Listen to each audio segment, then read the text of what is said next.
Hey guys, thanks for joining us on Calm India. Before we get in the meat of the content, I wanted to give you a little bit of background onto why we started this course in the first place. Throughout your formative years and throughout my formative years, I learned how to work with math problems. I learned how long the Nile is. I learned geography. I learned history. But I did not learn how to deal with my thoughts and emotions. In today's fast paced world where stress is unrelenting, it surprises me that so few people are trained in the art of the mind. Just like your liver, where your liver continuously makes enzymes and you have no control over it, the mind works in a similar fashion.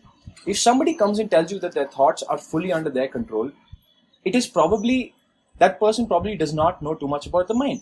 The mind is just as involuntary as most of parts of your body. However, there is a conscious part of the brain that we can train and attune to work in this fast-paced environment. But what that takes is retraining your brain. So we looked at the science, we looked at over 1,400 research papers. We saw that 50% of the Indian population is currently suffering from anxiety or depression. They are currently classified as non-functioning members of the society. The team got together. We looked at most of the affordable cognitive behavioral therapy courses online. To give you an idea of what cognitive behavioral therapy is, cognitive behavioral therapy, CBT in short, is one of the most effective ways to combat anxiety and depression worldwide.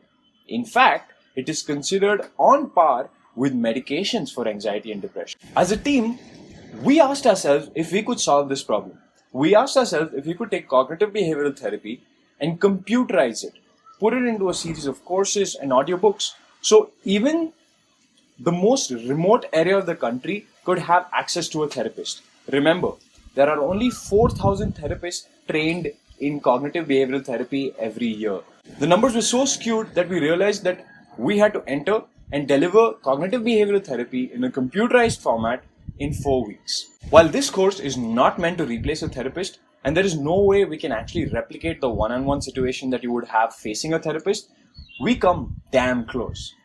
So that's it for me, guys. My name is Varun Maya, and before we head to the course, I want to introduce to you somebody who is one of my best friends, somebody who's been through his own dark times and who's used science to get over the other side, somebody who's worked with therapists across the world to deliver this course in a fashion that you can digest, somebody who's traveled here 4 times a month just to make this course happen. I'd like to introduce to you guys Faraz Khan.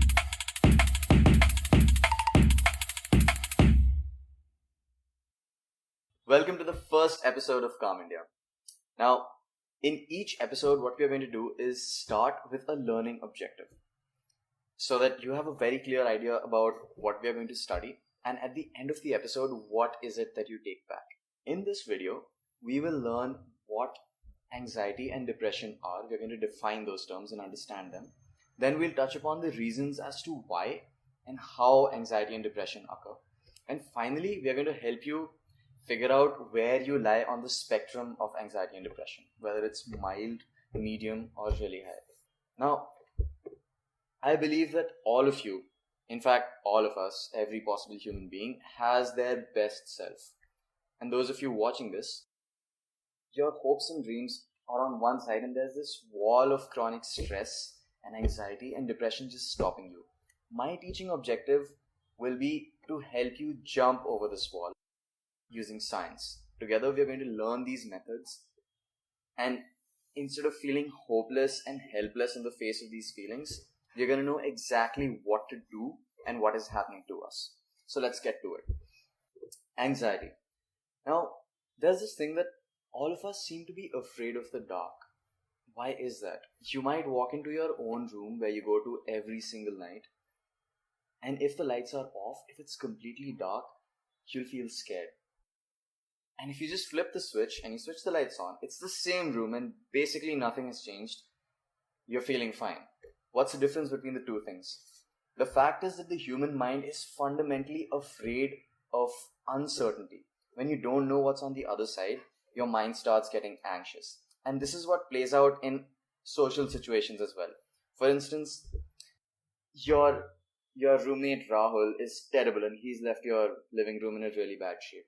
Now you need to have that difficult conversation with him, but you're afraid, will it backfire? Will he start blaming me instead?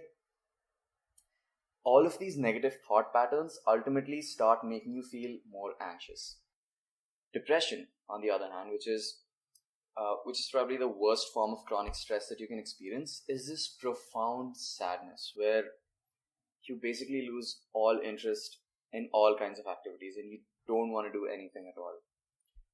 There are lots of people, in fact, when I was experiencing some of these things, they would tell me something incredibly useless like, just stop thinking those thoughts. Now, the reason why this is wholly inaccurate is that it comes out of a belief which suggests that anxiety and depression, both of them are just some thoughts that you're thinking right now, and if you stop, like flipping a switch, it'll stop as well. But that's not the case. In fact, when you go through anxiety and chronic stress and depression, there are neurochemical changes happening all over your body. Your entire nervous system starts cramping up and you start feeling more stiff. In a way, it's almost like your body starts practicing depression and anxiety and traps you into those states of mind. Now, the idea behind this web series is for you to gain the knowledge which you will use to free yourself from that trap. Now, let's start exploring why these happen in the first place. I'm going to begin with telling you a very interesting study which a British research team did recently. And they found that 800 families in which there were multiple family members suffering depression, all of those families seem to have the same gene. In fact, scientists now believe that 40% of the people who have depression can link it back to a genetic cause. The best part is that despite the fact that this is natural or you're born with it, born with the tendency of having these, you can beat it using scientific methods. So, like I mentioned before, prolonged stress can actually lead to a lot of very detrimental physical symptoms. For instance, there's cardiovascular diseases, there's autoimmune diseases. It can actually weaken your immune system. Stomach and digestion issues, migraine, and all kinds of other physical symptoms. But the good part is that you don't actually have to get rid of stress and anxiety completely. That is simply not possible. That's not a battle that you need to fight. In fact, a small amount of stress is perfectly healthy and perfectly natural. Let's take a very simple example. For instance, now all throughout the day, you're getting a little bit late for work. Someone said something really weird. You realize that you forgot something. Your boss shouted at you. Now there's all kinds of stress mounting up. But until a particular limit, it's fine. It's completely natural to experience a little bit of stress and a little bit of anxiety. Even after having this, you can still move around. You can go from one place to another. There's a lot of wiggle room here. Now, if you're someone who starts overthinking, the stress starts piling up and it goes way above what it normally should be. Now, at this stage, let's consider this medium anxiety. I can't move around as much as I was being able to earlier. So this is a good way of telling you that there are some things which you can't do at this stage. Or if I want to go quickly, I'm having more stress just moving this glass. At this stage where you're constantly worried and you simply cannot stop these thoughts, now it's really hard for me to move. Even this much effort doing the smallest task, it's making me be very, very careful now. And I'm constantly afraid that this is going to spill, which is a very similar feeling to what you feel when you're really, really anxious. And this right here is depression, which is a stage where I basically cannot do anything. I'm completely stuck, and there's the smallest of movements is going to make me spill this. It is at this stage that I introduce to you cognitive behavioral therapy, or in short, we're going to call it CBT.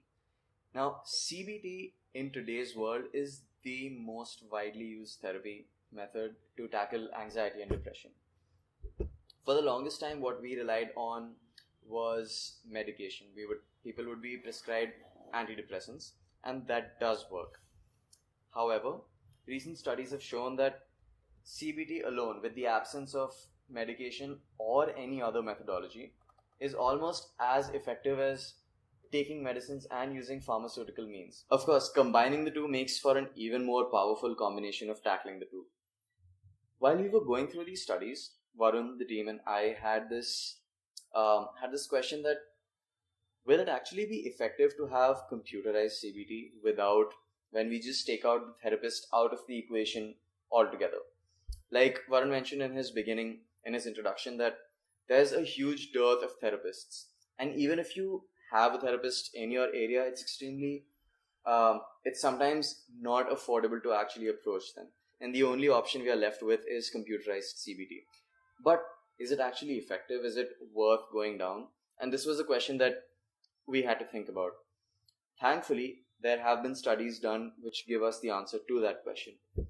And the fact is that CBT as a first line approach to treatment of anxiety is very reliable. Even computerized and guided CBT, which is what you are a part of at this moment. Let me tell you the prime objective, in fact, of this entire course, which is that you will be able to learn new thinking patterns. This is important for you to understand. We are literally going to teach you how to think about certain things. The fact is that anxiety and depression, they result out of a particular narrative that is going inside your head. You're actually framing thoughts about yourself, which can be anything from I'm not good enough to if I say something, will people think less of me? Should I actually do this? So on and so forth. There are all kinds of these questions, and the moment you frame them, that is what leads you to anxious and depressive thoughts.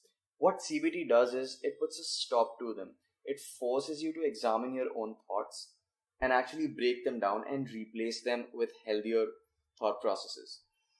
You use the principles of CBT, and using them, you take your stress levels and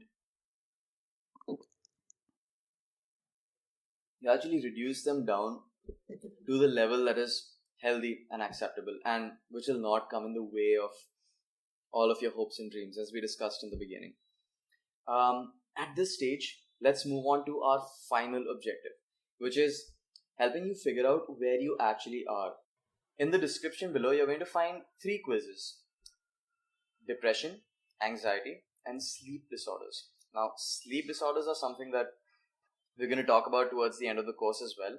And the best part about CBT is that it even addresses sleep disorders, and it's in fact been proven to be more effective than sleeping pills as a long-term solution. So I'd like you to take these courses, and it's going to help you figure out where you lie on the spectrum. And once you know that, you're then going to use the knowledge of the course to get all of your readings down to 0. You're going to find out soon enough what I mean. Before you take the quiz, a small word of caution. The readings that you get are not going to be 100% accurate. Now, I'm saying this not because the quiz itself is flawed, but there are questions such as rate your loss of motivation on a scale of 1 to 5. You might end up giving yourself a slightly lesser or a slightly higher score, and that's perfectly fine. There's no way to actually assign the most accurate number. By the end, you're going to get a very fair idea about where you lie on the spectrum. And once you do that, we can move forward. And with that, we come to the end of episode 1.